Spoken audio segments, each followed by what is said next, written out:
വെടിനിർത്തലിൽ ഹമാസിനുള്ളിൽ അഭിപ്രായ ഭിന്നത എന്നുള്ള ഏറ്റവും പുതിയ റിപ്പോർട്ടുകളാണ് പുറത്തു വരുന്നത്. ഇസ്രായേലുമായുള്ള വെടിനിർത്തൽ കരാർ തിടുക്കത്തിൽ ഒപ്പിടുന്നതിൽ ഗാസയിലെ ഹമാസ് നേതൃത്വത്തിന് അല്ലെങ്കിൽ ഹമാസ് ഭീകരന്മാർക്ക് താല്പര്യമില്ല എന്നുള്ള സൂചനകൾ പുറത്തു വരുന്നു. അതേസമയം ബന്ദിമോചനത്തിനും വെടിനിർത്തൽ കരാറിൽ ഒപ്പിടുന്നതിനുമായി ഹമാസിന്റെ ഗാസയിലുള്ള ഭീകരരെയും പ്രാദേശിക നേതാക്കളെയും പ്രാദേശിക ലീഡർമാരെയും നിർബന്ധിക്കുകയാണ് ഖലീൽ അൽ ഹയ്യയും ഖാലിദ് മിഷേലും അടക്കമുള്ള ഹമാസിന്റെ പോളിറ്റ് ബ്യൂറോ തലവന്മാർ. ഹമാസിന്റെ പോളിറ്റ് ബ്യൂറോ തലവന്മാരുടെ നിർദ്ദേശത്തെ ഗാസയിലെ ഹമാസിന്റെ പ്രാദേശിക നേതൃത്വം തള്ളിക്കളഞ്ഞു എന്നുള്ള വാർത്തകളും ഇപ്പോൾ പുറത്തു വരുന്നു. ചില അന്താരാഷ്ട്ര ന്യൂസ് ഏജൻസികൾ പറയുന്നത് പ്രകാരമാണെങ്കിൽ ഗാസയിലെ ഹമാസിന്റെ പ്രാദേശിക ലീഡർമാരിലുള്ളായ ഇസ് അൽ ദിൻ അൽ ഹദ്ദാദ് അദ്ദേഹം ചില പ്രാദേശിക ന്യൂസ് ഏജൻസികൾക്ക് ചില വിവരങ്ങൾ നൽകിയിട്ടുണ്ട്.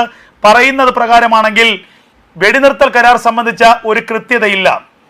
ബന്ദിമോചനം 72 മണിക്കൂറിനുള്ളിൽ സാധ്യമാക്കണമെന്നാണ് കരാറുള്ളത്. ബന്ദിമോചനം 72 മണിക്കൂറിൽ സാധ്യമാക്കുമ്പോൾ ഇസ്രായേലി സേന എപ്പോൾ പിന്മാറുമെന്ന കാര്യത്തിൽ ഒരു തീരുമാനവുമില്ല.